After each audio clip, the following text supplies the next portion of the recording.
Sinepju graudiņš, vārds katrai dienai. Tava ticība tev palīdzēs. Šodienas rakstu vieta. Un daudz to apsauc, lai paliek klusu, bet tas jau vairāk brēca. Dāvida dēls apžēlojies par mani, un Jēzus apstājies sacīja: Atteiciniet viņu.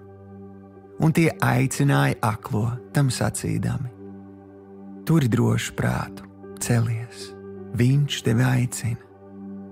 Marka evaņģēlijs 10. nodaļa, 48. līdz 49. pants.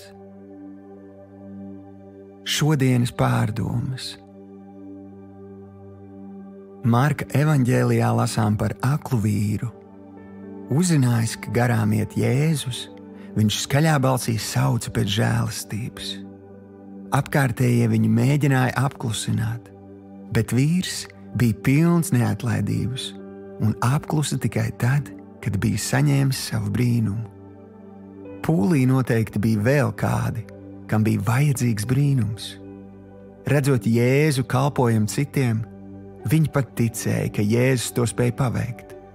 Taču viņi klusēja, jo domāja vairāk par to, ko teiks cilvēki, nekā par to, ko teiks Dievs. Būs reizes, kad arī tevi cilvēki mēģinās apklusināt. Teiks, lai samierinies.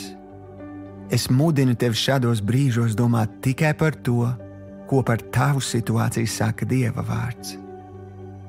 Apzinies, ka tu vērsies pie Dieva, balstoties uz derību vai līgumu, un Dievs ir apsolījis to pildīt. Ja saglabās ticību un neapklusīsi, arī tu dzirdēsi Jēzus vārdus: Ej, tava ticība tev palīdzējusi. Šodienas lūgšana. Tēvs, es pateicos, ka tu nemainies un turpini darīt brīnumus katram, kas ticībā sauc uz tevi. Piedod, ka neesmu bijis pietiekami neatlaidīgs.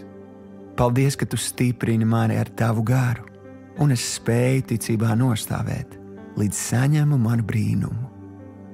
Jēzus vārdā. Āmen.